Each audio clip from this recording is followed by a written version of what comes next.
Serial तुम देना साथ मेरा में हाई वोल्टेज ड्रामा देखने को मिलने वाला है जहां अपराजिता एक बार फिर भारद्वाज अंपायर को बर्बाद होने से बचाएगी। जी हाँ दोस्तों, अपकमिंग ट्रैक में देखने को मिलने वाला है कि कंपनी इतनी ज़्यादा लॉस में जा चुकी है कि अब उन्हें लोन भी नहीं मिल रहा है। इसकी वजह से सप्लायर ने मटेरियल सप्लाई करने से इनकार कर दिया है।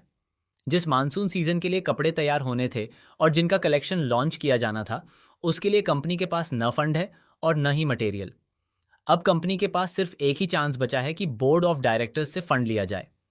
कंपनी को लोन नहीं मिलने के पीछे सबसे बड़ा कारण वह दुश्मन है जो बार बार कंपनी की लीगल इंफॉर्मेशन लीक कर रहा है। हालांकि अपराजिता जल्द ही उसे पकड़ लेगी, लेकिन उससे पहले उसके सामने एक बहुत बड़ा चैलेंज आ चुका है। मानसून सीजन के लिए जल्द से जल्द कलेक्शन लॉन्च करना है और बोर्ड ऑफ डायरेक्टर्स को उसके सैंपल्स दिखाने के साथ साथ एक शानदार प्रेजेंटेशन भी तैयार करनी है। इसके बाद कंपनी के सामने ये सारी समस्याएं रखी जाती हैं। पूरी टीम के सामने जब हालात बताए जाते हैं तो अपराजिता के पास एक आइडिया आता है, जबकि किसी और के पास कोई समाधान नहीं होता। ईरा कहती है कि हमारा न तो लोन पास हुआ है और न ही हमें रॉ मटेरियल सप्लाई किया जा रहा है। ऐसे में रक्षित मानसून सीजन के लिए कलेक्शन कैसे लॉन्च करेगा? अगर इस बार हमने कलेक्शन लॉन्च नहीं किया तो हमारी कंपनी हमेशा के लिए बंद हो जाएगी। इसके बाद अपराजिता कहती है कि नहीं, हमारे पास मटेरियल है। ये सुनकर सभी लोग शॉक्ड हो जाते हैं। ईरा एटीट्यूड दिखाते हुए कहती है, तो बताइए मैडम, कहाँ है मटेरियल? हमारे पास कपड़ा कहाँ है? इसके बाद अपराजिता कहती है कि जिस कपड़े को बेकार समझकर हमने स्टोरेज रूम में रख दिया था, वहीं से हमें पूरे कलेक्शन को लॉन्च करने के लिए मटेरियल मिल सकता है।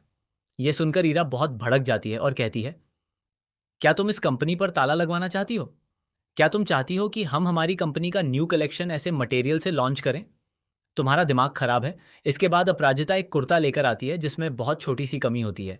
वह उस कमी को ठीक करके सबके सामने दिखाती है। ये देखकर रक्षित को याद आता है कि जब उसका कुर्ता फट गया था, तब अपराजिता ने सिर्फ 10 मिनट में उसे ठीक करके उसका नया डिजाइन तैयार कर दिया था। इसके बाद सबसे पहले मोहित अपराजिता के आइडिया से सहमत होता है, जबकि ईरा और विवान बिल्कुल इनकार कर देते हैं। लेकिन तभी रक्षित कहता है कि अगर इससे बेहतर आइडिया किसी के पास है तो बताओ। इसके बाद किसी के पास कोई दूसरा आइडिया नहीं होता। इस तरह अपराजिता को अपनी आइडिया को लॉन्च करने और उसका प्रेजेंटेशन तैयार करने का दूसरा मौका मिल जाता है। इसके साथ ही रक्षित पूरी टीम का सपोर्ट भी अपराजिता को दे देता है।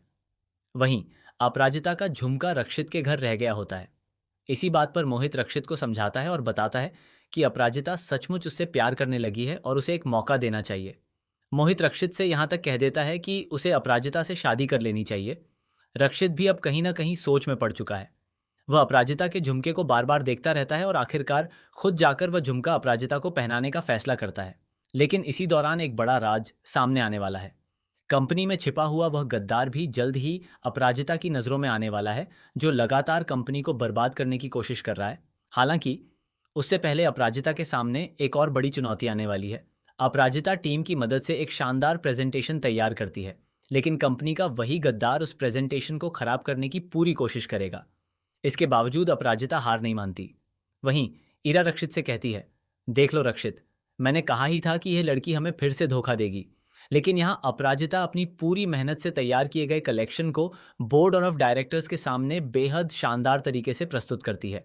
वह पूरी टीम को मॉडल के रूप में तैयार करके वहां लेकर आती है और एक लाइव प्रेजेंटेशन देती है। दरअसल कंप्यूटर में तैयार किया गया उसका प्रेजेंटेशन गद्दार ने डिलीट कर दिया होता है। लेकिन अपराजिता हिम्मत नहीं हारती और नए आइडिया के साथ बोर्ड ऑफ डायरेक्टर्स के सामने पहुंच जाती है। अपराजिता का यह अंदाज देखकर बोर्ड ऑफ डायरेक्टर्स इतने ज्यादा इंप्रेस हो जाते हैं कि वे कंपनी के लिए नया फंड रिलीज करने और करोड़ों रुपए देने का वादा कर देते हैं। इस तरह एक बार फिर अपराजिता कंपनी को डूबने से बचा लेती है। पूरी टीम के साथ उसकी जमकर तारीफ होती है। हालांकि अपराजिता इस पूरी सफलता का क्रेडिट खुद लेने के बजाय अपनी टीम और रक्षित को देती है। इसी के साथ कहानी में एक नया मोड़ शुरू हो चुका है। अब ईरा को यह बात बहुत ज्यादा बुरी लगने वाली है कि अपराजिता धीरे धीरे एक बार फिर रक्षित के दिल में अपनी जगह बनाती हुई नजर आ रही है। वहीं अब यह देखना भी बेहद दिलचस्प होगा कि अपराजिता उस इंसान को कैसे पकड़ती है जिसने उसका प्रेजेंटेशन डिलीट किया था। अपराजिता को अब पूरा यकीन हो चुका है कि कंपनी के अंदर कोई ऐसा इंसान मौजूद है जो लगातार कंपनी को बर्बाद करना चाहता है। अब सबसे बड़ा सवाल यही है कि आखिर वह गद्दार कौन है? क्या अपराजिता उसके असली चेहरे को सबके सामने ला पाएगी? क्या रक्षित एक बार फिर अपराजिता के करीब आएगा? और क्या ईरा इन दोनों को करीब आने से रोक पाएगी?